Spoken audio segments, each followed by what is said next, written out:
Hey, you guys, it's Voluptuously Skinny, and it is post op week 2 for my extended brachioplasty and my extended abdominoplasty, which was also a Fleur delis, which means that I was cut up and down. I had an inverted T, so I was cut here, down, and then from side to side. So my VSG, this is post op week 171, I believe. I am currently 173 pounds, and so I'm still just pretty much holding there. I am still very, very bloated. My thighs are like super thicklicious, and I'm kind of getting used to them, but it's annoying because since I am so full of fluid, if you know anything about edema, there is a thing called pitted edema. And so with pitted edema, you can press down into your skin, and wherever you press, it will stay. And they have degrees of pitted edema where how as far as how long it takes for the skin to recover. And so I know that mine has to be extreme because there is a well, the other day when I was using the bathroom and I had my pants down around my thighs for an extended period of time, when I got up, the pitted edema was so bad and it stayed forever. It was so bad. I'm going to post a photo right here so you can check it out and see. Yeah, but do you see how bad that is? That was my pants cutting into my leg, and it just basically moves the fluid around. And it depends on how I'm sitting sometimes, even the way it shapes me. Like, here's a picture of me where I was sitting or laying down on my side or something. And so you can tell that one side of my hip is flat and then the other side is curved. So it's annoying in that aspect. So as long as I sit perfectly, I sleep perfectly, then my shape looks actually pretty darn good. So you can tell in this picture right here that my shape looks pretty good. So, but like I said, that won't last long. And I am slowly getting back to, not getting back to, but I'm slowly altering my eating because that was another thing that I just did not even think about. Well, I did think about it, but I didn't realize it was going to be as hard as what it was. And that was reducing what I was eating to accommodate for the inactivity. I felt like I was starving. And so the more I thought about it, the more I wanted to eat and the more I wanted to snack. So I'm finally just now getting to the point where I'm reducing it, more and more and more in order to accommodate for the inactivity. I will not actually be able to run, I know, for another week for sure, and then up to 5 weeks. So I'm hoping that once I'm released, I'm going to just go back to my plan is to go back to my BGR groups and start just walking in the mornings. The only thing about that is I know when I'm walking, I stay cold. When I'm running, I warm up pretty well.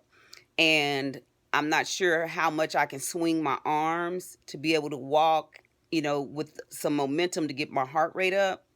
And so I may not even do that. What I may do, I'll probably do my stationary bike because there's no way I'll be able to swing my arms like I want to swing them because my arms are so sore. They've just recently, over the last couple of days, been super sore, and I couldn't figure out what was going on. I was like, why are they so sore? Because I wasn't taking any of the strong pain medication anymore at all. And so yesterday I actually had to start back up taking it, especially in the evening before I go to sleep.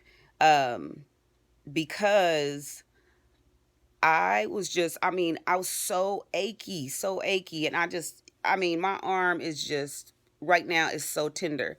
But what I figured out was my toilet. So I told y'all my sister is staying with me. I think I told y'all that. Gosh, did I fill y'all? I think I did fill y'all in on that. And so she's staying with me, and she's kind of stopped up the toilet. Actually, I think I may have done it first.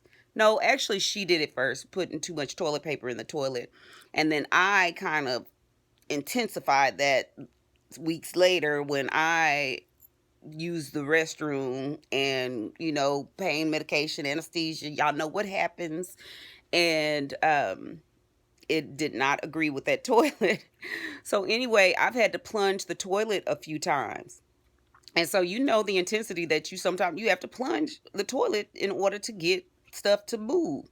And that is what caused my arm to start hurting now. And that was the last thing that I can remember that I was doing that could have caused it to start hurting, because it's swollen, but it's not red to the touch. It's not infected, which at one point I thought that I may have been dealing with an infection, because one day I had a bad fever and I couldn't get my thermometer. I had one of those little cheap temple thermometers, and so when I put it on my temple, one side at the highest, it said it was 104, and then I put it on the other side and it would say my temperature was fine. And I knew that it wasn't, and so I'd wait a little while, and then I'd put it on the side that it said it was fine, and it would say it was a 101, and then I'd put it on the side that it said 104, and it would say that it was fine. So I don't know. I didn't know what to believe. So I just thought, I'm not going to the emergency room if, and I don't even really know my temperature. And I don't want to get up there and my temperature be like 99.9, because that's not really what they want you to come in. But I know that with a high fever that you have to be very careful, because it could indicate infection. So anyway, that fever broke the next day and I was just fine. So I don't know. I may have been fighting something at that point, and my body was just able to conquer it. And like I said, I've been doing pretty well with taking my wound healing medication. Well, I don't want to say medication; it's a therapeutic supplement, and my vitamins for wound healing. I'm gonna swear by that, because my incisions have looked really, really well. And this is the very first time that I've gone home with, especially having had surgery, with no antibiotics at all. The only thing that they did was they took some basotracin, and they covered my scars in that before they taped them up. Um, and I use some of that. I try to use it daily. And now I am massaging my scars with vitamin E, and then I'll get some cocoa butter and start using cocoa butter every day as well, a few times a day, to see what happens, see if it, keeps them from discoloring so much, because I'm noticing that under my arms, especially through here, that the incisions look very dark. They look very dark. So I don't want that to happen. So I'm going to try and make sure that I stay on top of that. And then I may ultimately even try using a little fading cream. If the cocoa butter and vitamin E doesn't work by itself, then I may kind of incorporate some of my own things. The other thing on my abdomen, on my incision across my waist, yesterday I had an area that felt like it had just been rubbed, and I put a Band-Aid on it. I've never been allergic to Band-Aids or anything like that. And the where I put the Band-Aid on a part of it, it blistered up. And so I know that had to be a reaction to something. I don't know if it was the glue in the Band-Aid, the sticky stuff. I doubt if it was the latex, but I mean, you can develop allergies years later, even when you haven't had an allergy before. It may develop just from continued exposure to something.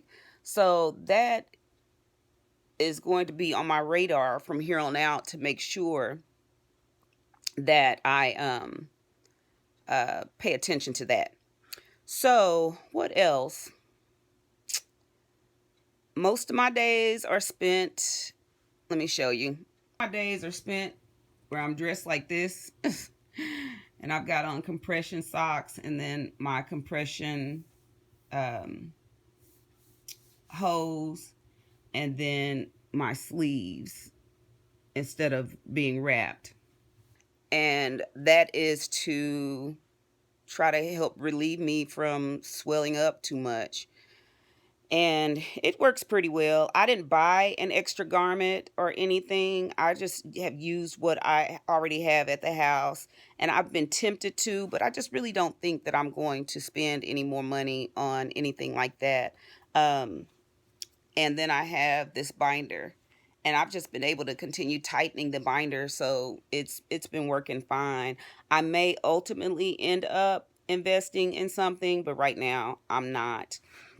Just because I know over the long term, over the long haul, they say that the swelling lasts, it could last up to a year. And this may not, the binder probably won't last that long. So I may get something more permanent that I can wear into clothes that I don't have to, take off or, um, and have to readjust, that doesn't roll, because this sometimes will roll up if I don't get it just right. So I may invest in something more permanent as far as that's concerned, but just not going to yet. And what else was I going to say? Yeah, people don't talk about the swelling. I don't think they mention the swelling, but I don't think they really talk about how bad it gets. There's a gentleman on IG, and I think it's Moose VSG. He and I were talking, and we were just saying how we did not know that it would get that serious. He's been sharing his story on IG, so y'all go check him out. We basically had the exact same surgery, except he didn't do the Fleur delis abdominoplasty. His is, more of a man abdominoplasty, that men don't necessarily want to be snatched. So he is, and he looks great. He took a picture of himself at the doctor's office, his last visit. And I was like, man, you look great. You look great. And he is using a waist trainer though for his compression. And he said he bought that specifically for the surgery. And then he had really bad swelling and ended up having a stitch pop. And so I was suggesting for him to use the Juven as well as those wound healing vitamins. And I mean, I'm telling y'all that has really, really helped. So those are two things that I would highly suggest if you're going to go through this type of skin removal surgery. And the other thing is to make sure that you get in protein before. Make sure that you get in protein before, and make sure that you make accommodations so that you can continue to get in protein after your surgery. Stock up on those shakes, because there's going to be some times where you're not going to feel like eating, or you're not even going to be able to eat. Get you some, if you do a brachioplasty, get you something where you can have extended forks and spoons and straws if you need straws, so that you can eat and reach your food. What else? Those are definitely some things that I would suggest. And yeah, those are some things that I would suggest. And then just be aware of the swelling. The swelling is a trip. It is a trip. So, let me go back. So they were saying it takes up to a year. In rare cases, they said 2 to 3 years. And basically what happens is that because your body is cut in half, basically you lose some of those channels, that vascular system, in order to be able to accommodate that flow of that fluid. And so your body just halts it. Um, and well, not necessarily halt it, but it doesn't have those channels to be able to move it along. So it takes up to, I guess, 6 to 8 months up to a year for those channels to be able to readjust, regrow, redirect themselves so that you can release some of that fluid. And then also the second thing is that your body is just fighting the healing process, so it's going to be inflamed. So that's another portion of why you have the swelling. And then the third thing is because they do give you fluids. I didn't realize that I think I said this last time, I didn't realize that they had given me, I thought they only gave me 1 liter of fluid, but they had actually given me 3 liters of fluid before they stopped it. And so that alone is going to cause you inflammation and cause you to have some weight gain. So I'm thinking I'm just going to assume they took off maybe 5 pounds of flesh, of skin. And so I'm assume that I probably have about 22 to 25 pounds of extra fluid on me right now. And um, give or take for weight that I've probably gained. And I can easily probably say I've gained 2 to 3 pounds over the last couple of weeks, and I know that will subside after because like I said, my eating habits are now trying to slowly adjust. I'm starting with my shakes again in the mornings, and then just kind of watching what I'm eating slower, and just really trying to watch what I'm eating and what I'm consuming. Um, and not even really watch it, but just trying to consume less of it. Because y'all know how I feel about that. I am definitely about moderation. And if you can moderate, and those things that you can't moderate, to not do them at all. Because there was one day, it was New Year's Eve. So the kids were coming over to my house. So I ordered pizza, and I had Doc bring home chips and cookies and just stuff that they could eat and watch movies and celebrate the incoming year. And he brought the cookies in my room, and he opened them up, and I said, "Oh, will you give me a few?" He gave me 3 cookies. And so I ate the 3 cookies. And then over the course of, I know, I'm going to say maybe an hour, give maybe an hour and a half, if that. I don't know if it was an hour and a half, but maybe an hour. Y'all, I ain't even gonna lie. I ate 12 cookies. 12 cookies. Yep. Because I kept going in there, and I would get a couple. Then I'd go back in and I might get one. Then a few minutes later, I'd go back in and I'd get a couple. And after I counted it up, I was like, I have eaten 12 cookies over the last hour. And I called Doc, and I was like, come and get this stuff out of my room. Come and get it right now, because I can't do this. So, yeah, confessions. And that was just kind of idle eating. And the cookies were so good. The golden Oreo cookies. Yeah, they were yum, delicious.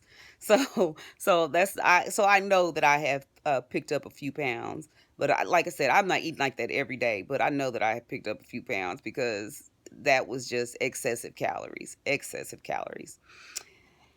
Oh my gosh, what else, y'all? I don't know. I am feeling good. I'm overall pleased with the surgery. I still have laxity. Is that the word?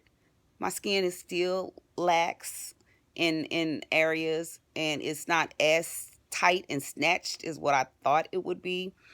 But I've been just doing some research, and um, you know how a lot of people, when you see them do their abdominoplasty, it almost removes their stretch marks, and you might be able to see like the tops of where their stretch marks were.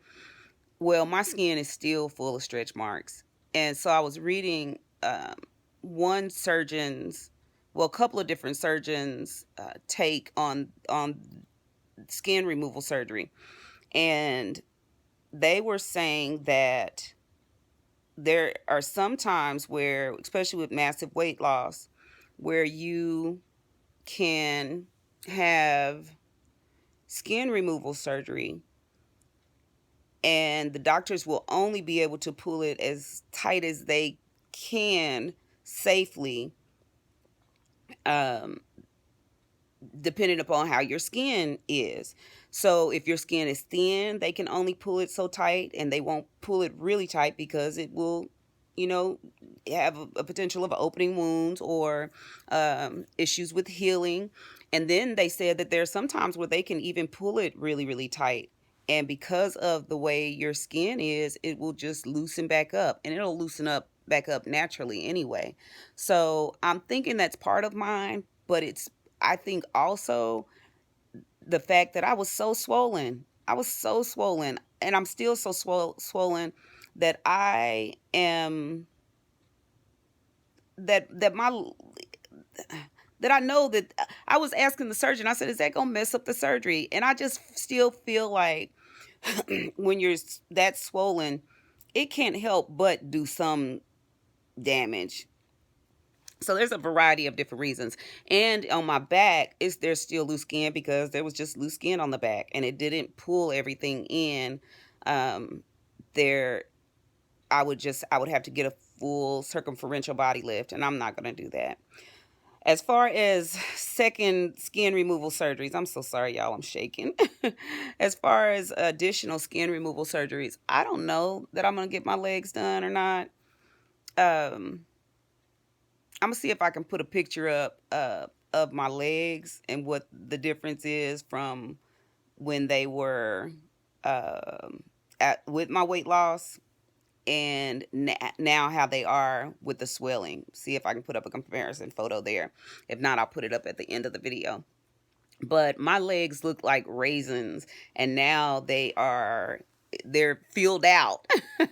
They're filled out, so they actually looks pretty good. But I don't like being at this weight. It's just too close to 200 pounds. So I'm really looking forward to when it comes off. But I'm gonna miss these thighs and hips. I'm not gonna lie. I'm gonna miss them because I'm currently getting used to them, and it looks like how people have that surgery and they look snatched, and then they have those curves out, where the doctors have filled in their thighs and sculpted them so they look like, the what is it, the Barbie doll, like BBL. I don't know what that totally stands for, but like the butt lifts and the all of that stuff. Y'all know what I'm talking about. So anyway, I think I'm just gonna get off of here. I don't know what else. I didn't have anything really planned, but I wanted to make sure that I made a video where I could fill y'all in. I'm going to include some pictures at the end so that you guys can see my progress. So like I said, I'm 14 days out of that surgery, and I'm doing pretty good, y'all. So anyway, keep praying for me. I'll continue to pray for you guys. Peace out, babies. Mwah.